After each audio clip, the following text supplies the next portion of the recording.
За сайн байна уу? Энэ удаагийнхаа подкастын дугаараар бид 2018 оны төгсөвч 9 заа ягчийг авч авчирсан байгаа. Өрсөн баярлаа. Бидний урилгыг авч оролцсон баярлаа. За та өөрийгөө товчхон танилцууллаа. За намайг 9 заа гэдэг санхүү эдийн засгийн их сургуулийг 18 онд бизнесийн удирдлагаар төгсөөд тэгээд бизнесийн ударлага дотроо нэлээд маркетинг сонирхолтой оюутан байсан. Тэгээд дипломо ч гэсэн маркетинг чиглэлээр бичиж бараг л маркетингийн төгсөгч гэж болохоор тий. За хоёлаа бүр ингээд цагаа жоох урагшлуулад яг 10 жилийнхаа үе рүү буцъя. За 10 жилдээ та ер нь тэр дундаа ахлах ангидаа яг ямар хөө хөхөд байв? За жоохон бодоод тийх. Би нэг тийм зур базаад хэлэх юм бол нэг тийм өөрөө амар тийм олж мэдэж тань чадаагүй хүүхэд байсан баг. Энийг тийм олох гол хичээгээл би юунд дуртай юм бол төгсөөд ямар мэрэгчлээ болох юм болох гэж амар их шаналдаг. Тэгээ угсаад хүм болгоно л тэгж байгаа. Тэгээ ингээд бодохоор нэг тийм муу юм байхгүй, нэг тийм чадахгүй юм байхгүй. Нэг тийм дуулж муулаад тэгснээ нэг тийм сакс макс тоглож моглоод тэгснээ ингээд хичээлүүдэн дэжхүү. Тэгсэн ирнэ яг сайн юм байхгүй. Тийм үнэхээр сайн дуулаад байгаа мó гэхээр байхгүй тий. Үнэхээр бүр ингэж гоцгой цураад байгаа мó гэхээр байхгүй. Тийм л хөөхтэйсэн да.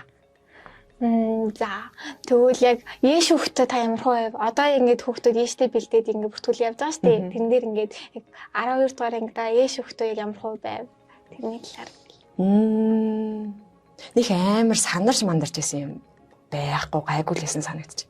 Ямар ч байсан нэг тийм бэлтгэл сайн. Гэхдээ ингэж нэг 800 expect хийх байгаа шүү дээ. Би ингээд угаасаа за би 800 угаасаа авахгүй гэдэг өөрийгөө нэг тийм одоо тайвшруулсан гэх юм уу.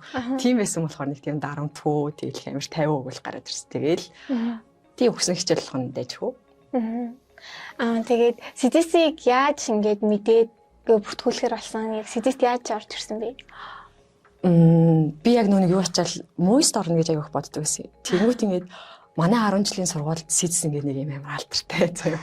Ингээд төгсөгч хамгийн сайн төгсөгч болгон санхуд орсон гинэ гэдэг яриа ингээд ягаад ч юм ингээд нэг тийм одоо нэг word mouth гэж ярьдаг штэ ам дамцсан яриа бидлэр ингээд тархацсан. Тэнгүүт ингээд яг төгсөхийн алданд тэгэл би мууст өгөөл одоо нөгөө имэнг сонгоно гэдээ ядаг ч тэр чи юу гэдэг лээ. Нөө элсэлтэй юм форм өглөөд явал дээ шүү дээ. Мууст ч өгөөл, санхуд ч өгөөл тэгээд аль алинд нь тэнцээ сонгох шаардлагатай гарангууд. Ягаад ч тэр настай амар нөлөөлсөн бах гэж одоо бодоод ч нэг тийм санхуд орсон гэж. Санхуд амар гой сургууль гэж штэ нэг тийм. Санхуд. За тэгээд нэгдүгээр курстээ ороод ирлээ. Ингээд сэтэд ороод ирсэн. Тэгээд нэгдүгээр курстээ ямар хөө байваа? Эхний намрын семестр ямар хөө байсан? Би нөгөө эхлээд нөгөө хамтарсан байсан. 2 дээр нэм 2. Оо тийм үү? Тийм. Аль хандантай хамтарсан.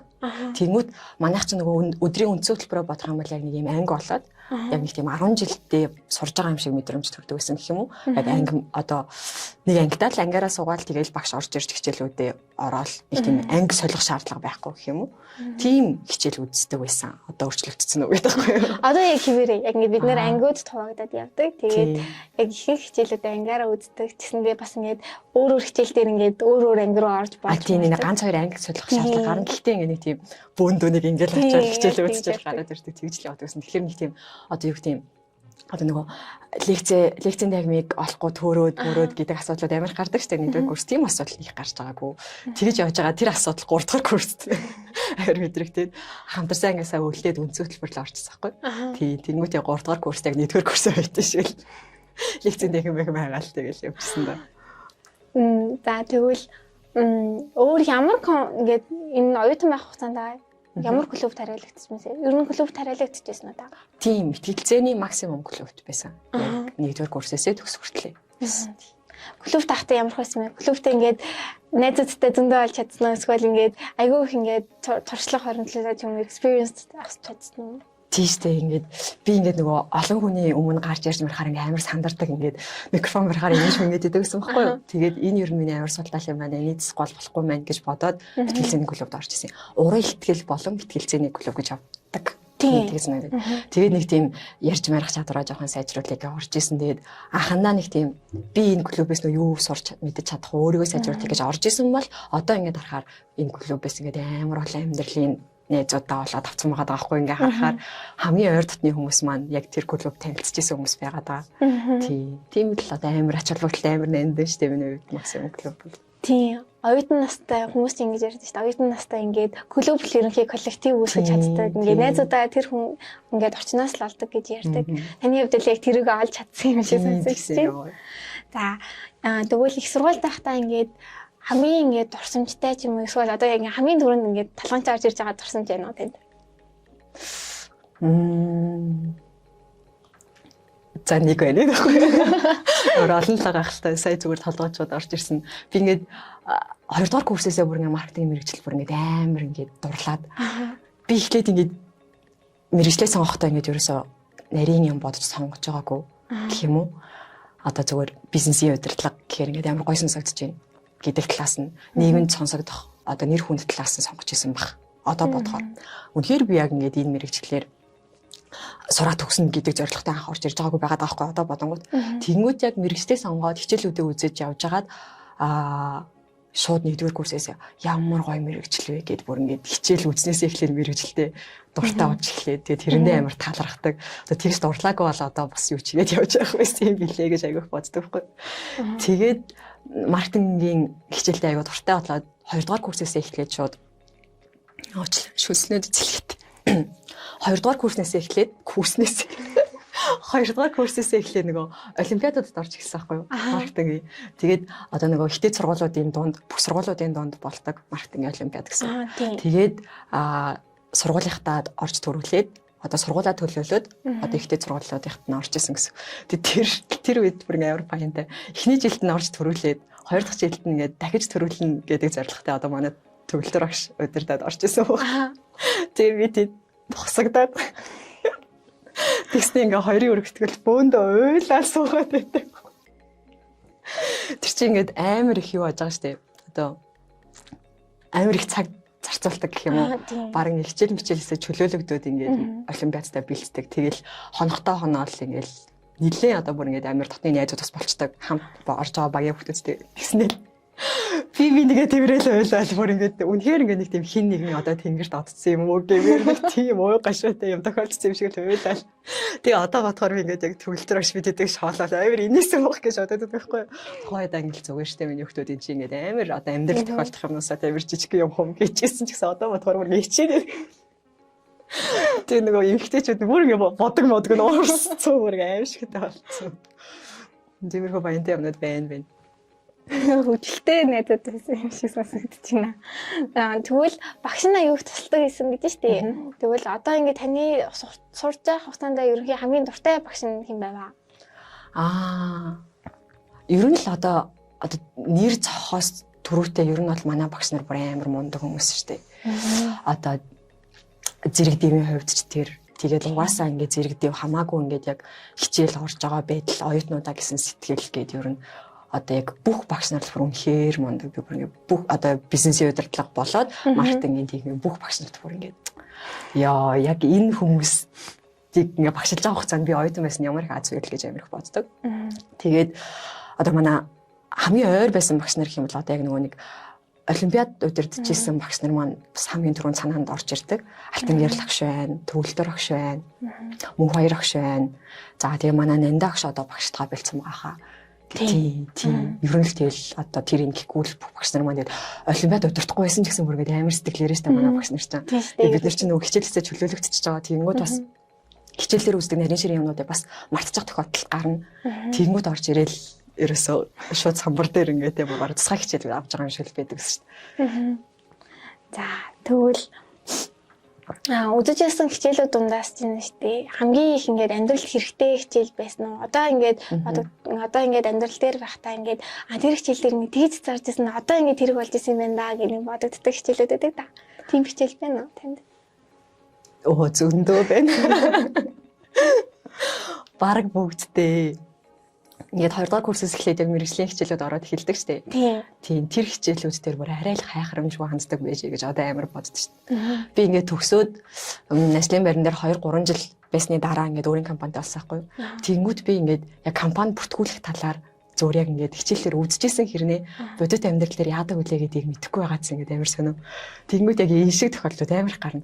Яа, тэр наман дээр нэрээ тэгдэг штэ гэл одоо юу гэдэг компани засаглал мэсгэлгээ хичээлүүд тэр тиймэрхүү юмуд ордог байхгүй юу? Одоо жишээ нь байгууллагыг бүртгүүлэхэд ингэж ийм үе шаттай.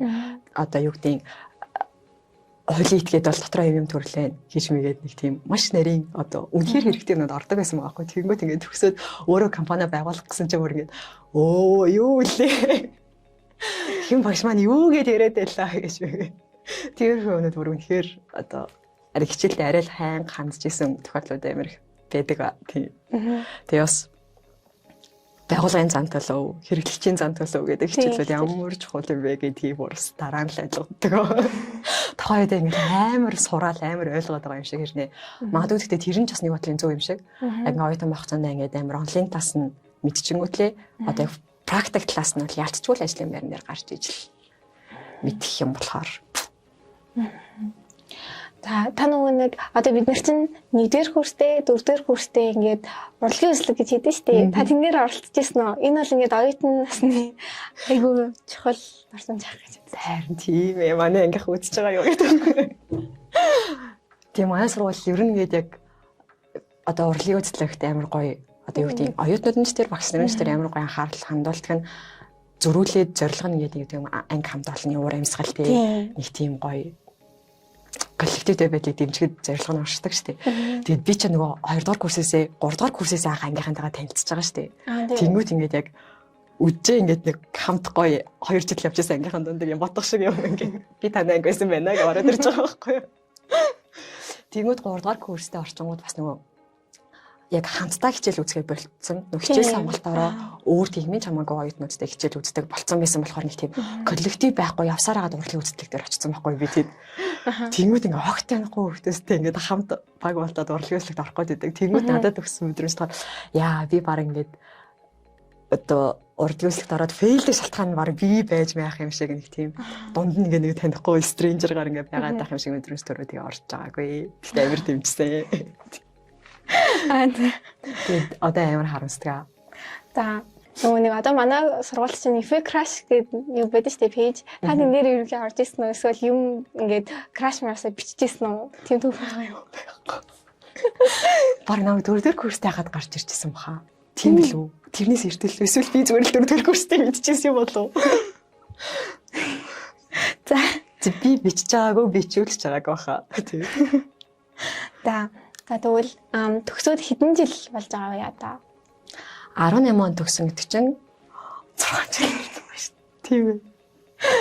За тэгвэл төгсөхдөө ингээд яг хамгийн анхны ажлын байр чи хаана байваа? Яг юунаас эхэлж яваа? Ажлын гараагаа? Би нөгөө нэг олимпиадад оронгууд одоо байгууллагууд ингээд ажлын санал тавьдаг хамгийн гоё нь. Тэгээд 2-р курсээсээ одоо нэг компанид ажиллах санал аваад тэгээ хичээл хаажгаар яг нэг тийм маркетингийн эйженсид ажиллах боломж олдоод тэгээд 2-р курсээсээ эхлээд шууд ажиллаад эхэлчихсэн. Тэгээд 2 3 4-тэй ажиллаад төгсөнгөтлөө тэр компаниудаас ажиллаад төгсөө тэр компаниудаас 2 жил ажилласан. Та амар мундаг оюутан байж 2-р курсээс ажиллаж ийн гэхээр. Тэгээд яаж зохицуулдаг байсан бэ? Ингээд цагаа харин амар хэцүү л байсан санагдаж байна. Би ингээд хичээлээ тарчаал одоо манай офисын нөгөө нэг өргөө хоёрын тэнд нөгөө технологийн IT парк гэдэг гэсэн. Тэгэл хичээлээ тараалгүйгээл нэг тийм амар их хөлрөлтөл мэдрээд байдаг байснаа санаад байна. Тэгээ 3-р курсээс хамаагүй дээр болж эхэлж исэн. Хичээлүүдч багасаад ажлаа хийх юу ч гэсэн амар олтоод цаг зав олтоод тэгээд мэдгүй би мундагтаа биш нэг манай компани амар нэг тийм одоо залуу хүмүүсээс заавал төгссөн гэхгүй оюутнуудаас хүртэл ингээд одоо чадна гэсэн зүйлийг олоо харчих юм бол энэ оюутан энийг хийж чадах юм байна гэх нэг юм амар нүдтэй гэх юм уу. Тийм байдлаар надад хандаад санал тавьжсанд амар баярлсан. Одоо бодохоор би ингээ 2 3 дугаар курстэй хийжсэн юм уу амар ичдээ штэ. Бурхан минь. Яаж ийм гарыг одоо ажиллуулаад байдаг байсан тэгээ цалин аваад байдаг байсан гэж бодохоор мөр ингээ ичмээр. Одоо болохоор та ерөнхий жоохон контент креатор ч юм уу сошиал маркетинг тал руугаа явдаа шүү дээ. Тэр ингээ сошиал маркетинг хадлаар ингээ таашаа явбал би нүн юу яагаад маркетингийн эйженсид ажилладаг байхдаа Би одоо болохоор нэг тийм хувийн жижигэн компанитай. Тэгээд тэрнийхээ хажуугаар одоо яг юун дээр сошиал суугууд дээр контент хийгээ явж байгаа. Тэгмүүд яг full time content creator байж чадахгүй л байна. Ихтэй хичээж байгаа. Тэгмүүд одоо ингээ харахаар өмнө нь ингээ маркетинг эйженсид маркетраар ажилладаг байхдаа ингээ нөгөө нэг одоо ажилладаг байсныхаа яг нөгөө талд нь ажилладаг байсан байгаа байхгүй. Ингээд инфлюенсерүүдтэй холбогдоод санал тавиал эсвэл яг нэг брендинг төлөвлөгөө гаргаал гэдэг ч юм уу тийм. Тэгмүүд одоо ингээд контент креатор болчингууд нөгөө талаа амар ойлгож ажилладаг шүү дээ лав ингээд тавьта. За энэ цаана яг нөгөө над шиг нэг гар ингээд төлөвлөгөө нь боловсруулаад тийм нэг хүнтэй холбогдох гол заваал ийм хүн байгаа да. Тэгэд надад хандаж хийлгэж байгаа энэ ажлын гол зорилго нь одоо энэ дээ гэдэг ч юм уу. Тиймэрхүү талаас нь амар их хандаж ажиллахаа хичээ. Тэг амар сонирхолтой л гэдэг юм урчсан.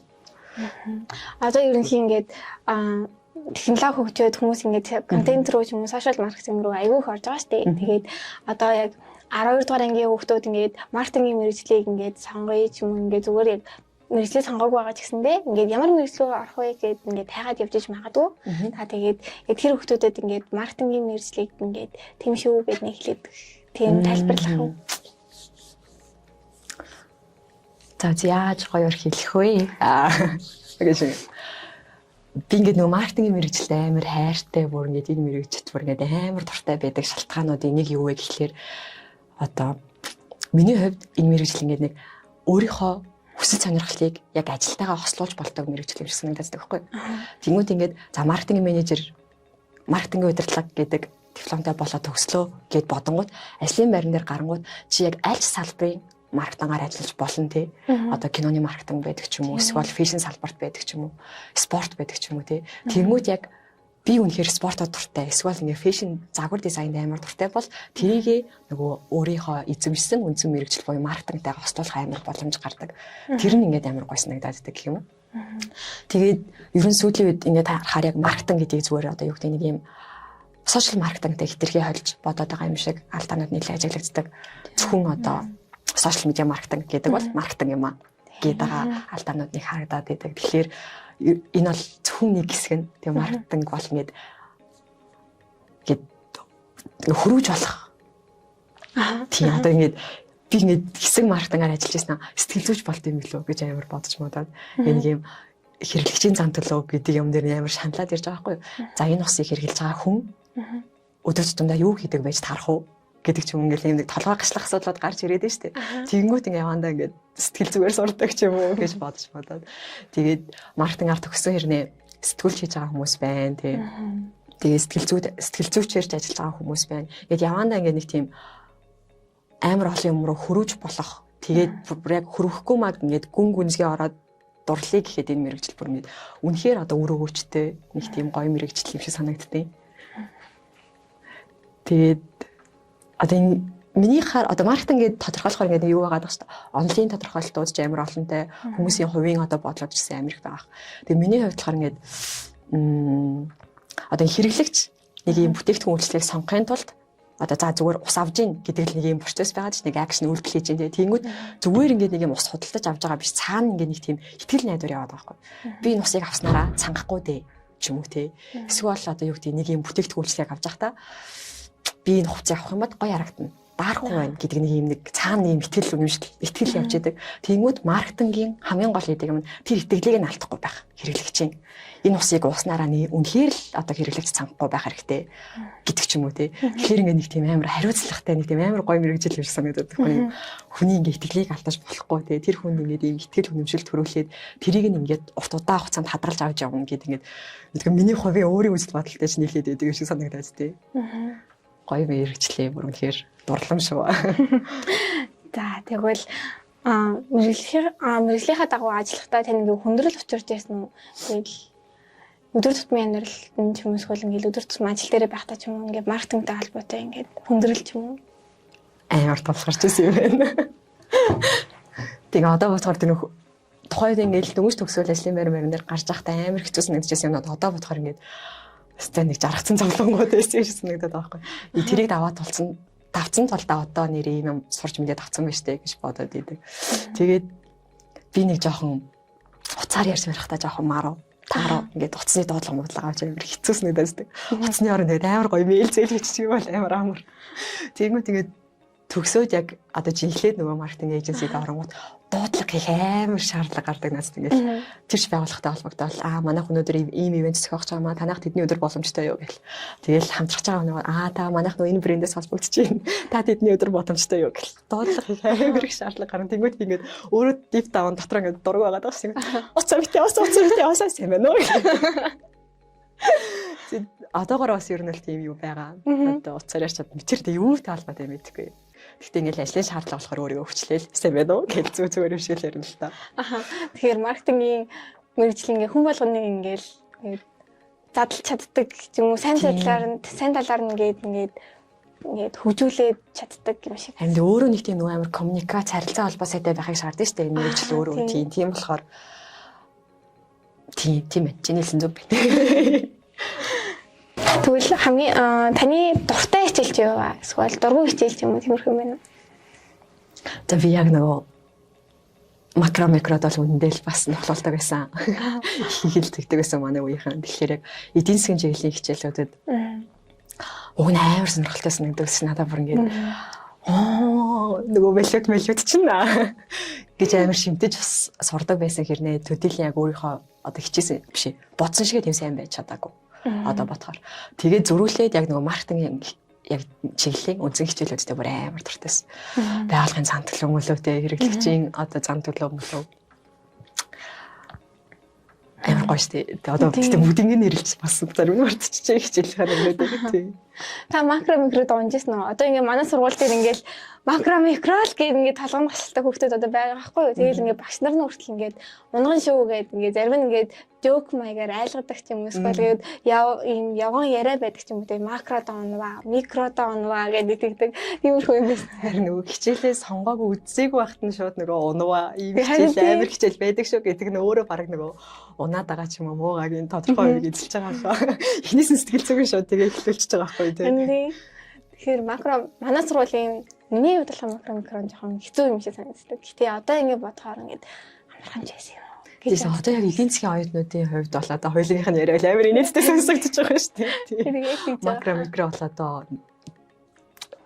тэдний хувьд бол маш амархан хичээлүүд нэг байсан баг. Тэгээ би макро дээр ч байсан, микро дээр цаашдаа дөнгөн анхан тэнцэжсэн баха. Нэг симитэйч өтөө. Нэг тиймэрхүүсэн баг. За тэгвэл таны олимпиад нийтлэлээр ярив. Та бол нэлээд амжилт гаргасан оюутан байсан юм байна. 16 гээ 1-р курстэй, 2-р курстэй ингээд төгсөх курстэй хүртэл ингээд жил болгон айгүй амжилттай байсан бэлээ. Тэгээд ингээд амжилтандаа хүрэхдээ ингээд байнгын ингээд хийдэг зуршил ч юм уу эсвэл тиймэрхүү байсан уу танд? Өдөр тутмын рутиндээ ингээд ашигладаг юм ч юм уу? За би зөө яадаг байсан юм болоо. Мэдгүй надад яг одоо ингээд тухайн нэг гаргасан амжилт хийсээ үлээ нэг бэлтжижсэн одоо багийнхантайгаа хамт бэлтжижсэн тэр цаг хугацаа л бүр ингээд тодгод үлдсэн байна. Тийм тэгэл бид эд чинь бүр яг ингээд хуваарлж аваад нөгөө хамгийн одоо сайн арга барилуудын нэг нь өөрөө нөгөө хэнийг заах байдаг юм шиг санагдаад байдаг байхгүй. Тэгэл бид яг одоо тэр богино хугацаанд бүх номыг уншаад бүх сэдвийг гартаа оруулна гэж байхгүй. Тийм болохоор яг ингээд тодорхойгоор нь хувааж аваад би биендээ зааж өгдөг. Тэгээд нэгэндээ заагаад өгсөн юмыг хүн нөгөөнийг хүнд заахын тулд өөрөө амар сайн мэдчих хэрэгтэй шүү дээ.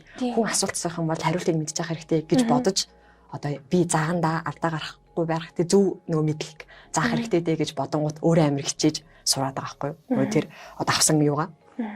Тэр л одоо толгой тагны дөрөнд орж ирж байна. Тэгэл би тэд хуваарлж аваад би биендээ бүр ингээд амар сайн зааж өгвөл. Тэгээд тэгж заасан юм маань ч одоо толгоноос гараагүй байна. Тэгж одоо нөгөө нэг нэрээ заалгуулсан юм маань ч толгоноос гараагүй байна. Үргэлжлээд яг зөвхөн олимпиадад бэлдээд байсан юм шиг ирнэ. Ажлын байран дээр баг өнөөдөр ч гэсэн яг одоо ч гэсэн яг өдөр тутмын бизнесийн харилцаанд маань амар их нэмэр тусалдаг. Тийм мэдлэгүүд байгаа байхгүй. Тэгвэл бусад хичээлүүд дээр хэрэг багаар ажиллаж байгаа юм. Тийш одоо манай нөгөө семинарууд бол хөвчлэн л багт хуваагаал. Одоо би далтуудыг ч гэсэн яг баг болгоол өгдөг гэсэн санагдаад байна. Хийх үүдэн тийм. Тэгэхээр ер нь одоо санхүүгийн сургалтын програм тийм байсан юм болов одоо бас ямар байгааг мэдэхгүй байгаа болохоор намайг сурж авах үед бол тийм багаар ажиллах, коллектив сайтай байх гэдэг юмыг амар л гэдэг. Тийм системд нь байсан баха. Одоо энэ багаар манай сургууль одоо ч гэсэн яг багаар ажиллаж байгаа. Тэгээд хичээл болгон дээр багаар ажилладаг. Тэгээд энэ багаар ажиллах чадвар ингээд ажлын байран дээр аягүй хэрэг болж байна уу? Эсвэл ингээд нэлээ их хувийн өөр оруулдаг юм шиг санагдсан. Таны хувьд бол тийм хэрэг болно уу? Бид нар ч угаасаа л ажлын байр гэлтгүүл ингээд нийгмийн харилцаанд өссөн үсээгүй орж байгаа юм чи өдөр тутамдаа баг болж ажиллахгүй маа гэхэд өдөр тутамдаа өөр хийнийг танихгүй хүнтэй харилцах шаардлага гарна шүү дээ. Тэгээд тэрэнд бэлтгэлтэй байлгаж байгаа байхгүй тий одоо бодохоор. Тэгээд би ингээд тухайн үед оюутан байхдаа яагаад энтэй нэг баг болчихоо доо ч юм уу тий тэгж боддог байсан юмнууд зөндөө. Гэхдээ одоо бодоход ингээд амьдрал цаанаас наа за чи яг энэ хүнтэй л харилцсан энэ хүнтэй л харилцахгүй байх гэдэг юм байхгүй шүү дээ. Чи үнэхээр хүсэл сонирхол одоо юу гэдэг ингээд нэг тийм мөргөлдөөд байгаа хүнтэй зайлшгүй л харилцах шаардлага үүсгэн тэрэнд ингээд амар бэлдсэн юм шиг. За тэгвэл одоо таны хувьд болохоор ингээд одоо ээш өгж байгаа ч юм уу одоо ингээд 12 дугаар ингээд төгсөөд яг дөнгөж ингээд их сургуулийн амьдралыг танилцж байгаа хүүхдүүдэд ийм өгөх зөвлөм ч юм уу тиймэрхүү байгаа л.